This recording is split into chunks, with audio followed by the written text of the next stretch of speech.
Assalamualaikum warahmatullahi wabarakatuh. Perkenalkan, nama saya Nurul Fadila SS Abdullah dari Prodi Pendidikan Biologi kelas A dengan NIM 431423005. Pada kesempatan kali ini saya akan mempresentasikan hasil PPT saya dengan judul Filsafat Ketuhanan dalam Islam, di mana tugas ini disusun untuk memenuhi tugas mata kuliah agama dari dosen pengampu Ibu Prof. Dr. Novianti Jari SPDI MPDI. Pada materi ini terdapat 3 indikator. Yang pertama ada pengertian ketuhanan, yang kedua perkembangan pemikiran manusia tentang Tuhan, dan yang ketiga keimanan dan ketakwaan. Untuk pengertian ketuhanan sendiri, dalam konsep Islam, ketuhanan disebut dengan menyembah Allah Subhanahu wa Ta'ala dan meyakini bahwa Allah sebagai Maha Tinggi yang nyata dan esa, penciptaannya yang Maha Kuat dan Maha Tahu, yang abadi, penentu takdir dan hakim bagi semesta alam. Lalu pemikiran manusia tentang Tuhan. Nah, sejak mula pertama sejarah pemikiran manusia tentang Tuhan ini, yaitu mengenal adanya suatu kekuatan yang mengatasi manusia, suatu yang dianggap maha kuasa, dapat mendatangkan kebaikan ataupun kejahatan, serta dapat mengabulkan doa dan keinginan. Hal tersebut menunjukkan bahwa pengetahuan tentang Tuhan sudah ada sejak dini dimiliki oleh manusia. Nah, pada pemikiran orang barat terdapat 3 paham tentang adanya Tuhan. Yang pertama ada dinamisme. Menurut paham ini, manusia sejak zaman primitif telah mengakui adanya kekuatan yang berpengaruh dalam kehidupan. Mula-mula sesuatu yang berpengaruh tersebut ditunjukkan pada benda. Setiap benda mempunyai pengaruh pada manusia. Ada yang berpengaruh positif dan ada pula yang berpengaruh negatif. Lalu yang kedua ada animisme. Nah, masyarakat primitif pun mempercayai adanya peran roh dalam hidupnya. Setiap benda yang dianggap benda baik mempunyai roh, menurut pemikiran animisme.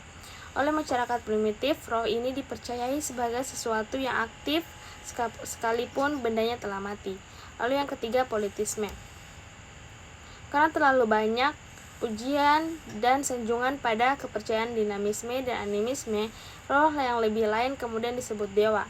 Dewa mempunyai tugas dan kekuasaan tertentu sesuai dengan bidangnya. Lalu yang keempat ada henoteisme. Pada politeisme atau paham sebelumnya, itu tidak memberikan kepuasan terutama terhadap kaum cengkawan.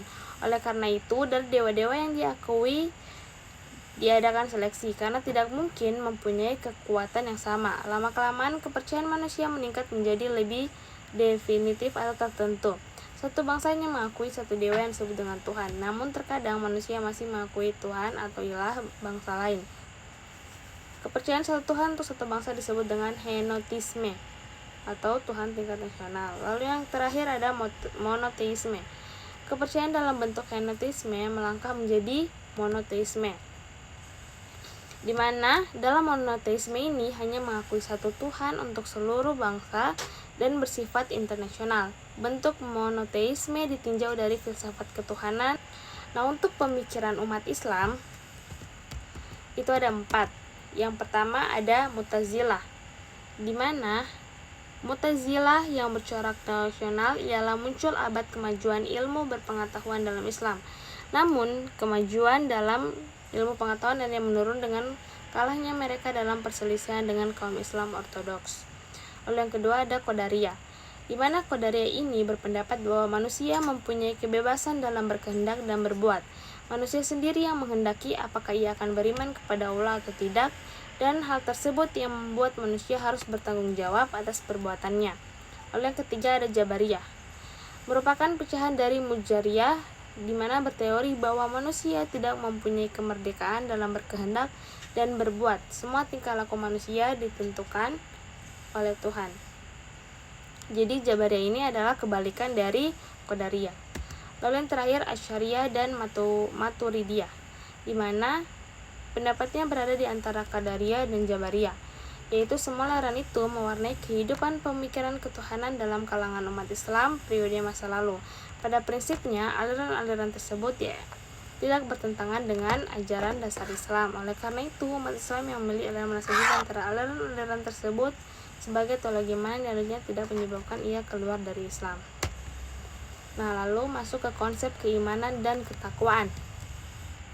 Untuk pengertian keimanan dan ketakwaan itu sendiri, Yang pertama ada keimanan. Iman menurut pengertian istilah yang sesungguhnya ialah kepercayaan yang meresap ke dalam hati dengan penuh keyakinan, tidak bercampur syak dan ragu, serta memberi pengaruh bagi pandangan hidup, tingkah laku, dan perbuatan sehari-hari. Nah, unsur-unsur pokok keimanan itu yang pertama percaya pada Allah Subhanahu wa taala, yang kedua percaya pada Rasul Allah Subhanahu wa taala, yang ketiga percaya pada malaikat dan kitab Allah, dan yang terakhir percaya pada risalah hari kebangkit, pokok kewajiban agama serta rela pada ketentuan Allah.